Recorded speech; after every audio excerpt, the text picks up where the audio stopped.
Galvão Bueno e Neto detonam Fernando Diniz após derrota para a Colômbia e questionam decisões e histórico do treinador do Fluminense. Inclusive, muita gente diz que o Galvão só fala besteira, mas eu achei os comentários dele muito pertinentes. Se liga aí. Ele não podia fazer nada, mas a Colômbia sobrou. A Colômbia foi melhor na defesa, a Colômbia foi melhor no meio campo, no design, na marcação, na agressividade, na criação, no ataque, na velocidade.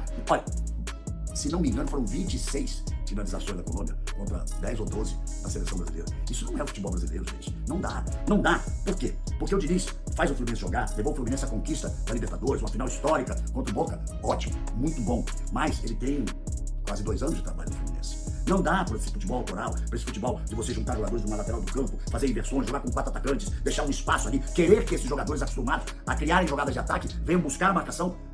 O Brasil deixava o espaço todo para a Colômbia jogar. Por quê? Porque ele tem quase 2 anos de Fluminense para fazer o Fluminense jogar daquela forma.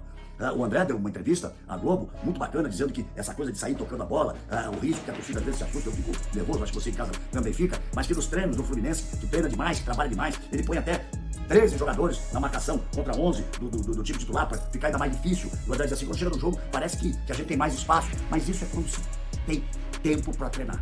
Não dá para pegar o trabalho feito no Fluminense e trazer para a seleção brasileira com 2 dias de treino, com 2 treinos, sem poder forçar muito, sem poder cansar os jogadores antes, porque a partida todo mundo sabia que seria um ritmo muito forte. E olha, só para quem foi já transmitir algumas vezes em Barranquilla como eu, sabe o calor, a umidade e a dificuldade que é jogar por lá. A última vez que o Brasil jogou na Colômbia eliminatória foi em 2003. Nós tivemos 20 anos, 2-1, um gol do Ronaldo Fenômeno, outro gol do Kaká. Ou seja, era um outro mundo, era uma outra seleção, era um outro tempo. Vários, muitos, a maioria dos jogadores que vinham do pentacampeonato jogando as eliminatórias de 2003. De novo, a seleção brasileira foi horrível. De novo, um péssimo jogo. De novo, uma derrota. Olha, como é possível? Imagine só. Ganhou do Peru no segundo jogo, esquece o primeiro jogo com a Bolívia. Ganhou do Peru com um gol de cabeça de um zagueiro no finalzinho. Depois fez um outro gol de cabeça no jogo com a Venezuela, também zagueiro na cobrança de escanteio. Empate com a Venezuela em casa. Depois uma derrota 2-0 para o Uruguai. E agora toma de virada da Colômbia por 2-1. Repito, a primeira vez que a Colômbia vence a seleção brasileira em uma eliminatória de Copa do Mundo. E a primeira vez que a seleção brasileira perde 2 jogos seguidos em eliminatória de Copa do Mundo. Não é assim que se faz história. A história é outra. A história do futebol brasileiro é outra. É uma história de vitórias, de grandes exibições, de grandes conquistas. Tá bom, tem um 7-1 aqui, tem um 3-0 ali, mas a seleção brasileira sempre foi respeitada. Hoje, ninguém mais tem medo de jogar contra a seleção brasileira como se tinha até algum tempo atrás, quando tínhamos jogadores que realmente decidiam nos seus clubes e decidiam na seleção brasileira. Vem aí a Argentina. O que irá acontecer no Maracanã? Tá bom, a Argentina perdeu em casa do Uruguai por 2-0, mas é a Argentina. Mas, nesse momento, antes do jogo com a Argentina, e você vai continuar ouvindo esse comentário, depois do jogo com a Argentina, a gente vai fazer outro, vai começar de novo. Tomara que a seleção consiga jogar melhor. Tomara que o Diniz tenha um pouco mais de cautela ao montar o time, porque do jeito que vai, a coisa está muito complicada. Mas, nesse momento, o Brasil é 5º lugar.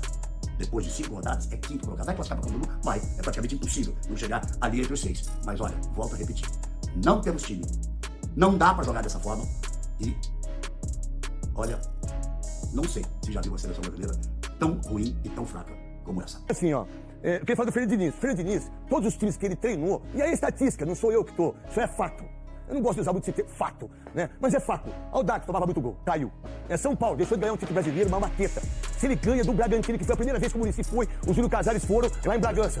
Brigou e perdeu de 5-0 pro Inter aqui no Morumbi. O São Paulo era pra ganhar o título e ele não ganhou. Gol. Aí vai pro Atlético, quase cai.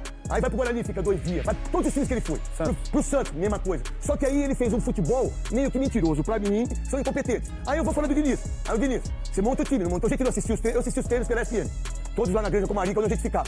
Eles vêm, faz o esquema tático. Qual foi o esquema? André, como volante, buscando a bola, pra sair jogando. E o moleque joga muito no Fluminense. É craque de bola. E aí, você tem o Bruno Guimarães, que é outro bom de bola, que vai ser titular da seleção brasileira. Aí, o que eu faço como treinador? E aí, todo mundo, nossa, olha como o Diniz é fera. Eu não gosto. Respeito, mas não gosto.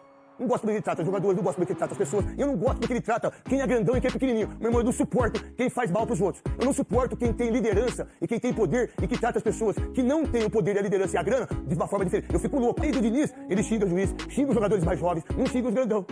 Eu não gosto de treinador assim. Treinador assim não serve pra grupo nenhum. Mas tá tudo certo. Aí eu tenho Vinícius Júnior, eu tenho Rodrigo, eu tenho Rafinha, que não joga nada.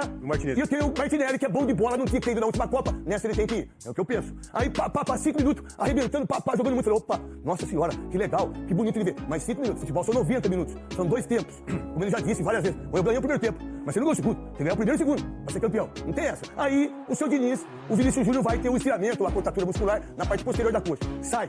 O que ele faz? Se ele tem a visão dos treinos, a visão daquilo que ele focou, daquilo que ele entendeu com o grupo, ele bota o Rafael Veiga, ou ele coloca o Hendrick, ou ele coloca o meia, mais forte, mais de velocidade. Quem que ele coloca? João Pedro, 9 gols. Aí ele coloca o centroavante. Mas peraí, se eu tinha os jogadores que são velozes, que são próximos e de velocidade que estão jogando bem, ele mesmo. Ele é tão ruim na substituição, mas ele é tão horrível para substituir, que ele arrebenta com o próprio esquema que ele fez que estava dando certo. Quando ele coloca um centroavante fixo, que é ruim, que não joga nada. Pode vir a ser.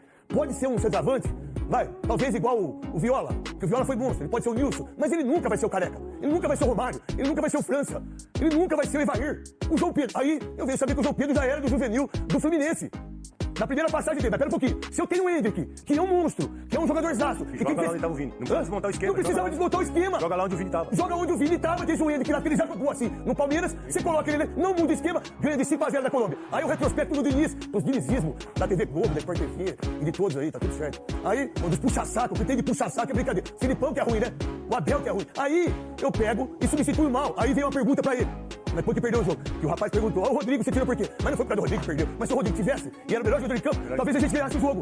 Era o melhor em campo, ele tirou o melhor em campo. Mas peraí, mas vocês acham mesmo que o Brasil tá nas quartas da Copa do Mundo, no Canadá, Estados Unidos e México? O Brasil está nas quartas e vai perder de novo. Porque você não vai jogar assim com uma seleção francesa. Não, vai classificar, pessoal. Tá louco? Só faltava no Brasil. Tem 8. Eu sei não. Eu sou 7, né? 6-1, né? É, 7-1. 7-1. Então, a minha mãe classifica. Minha mãe classifica com tranquilidade, sem problema nenhum. 6-1, tá 6-1, acho que é. 6-1. Aí, vocês acham que tá melhorando? Então vamos lá.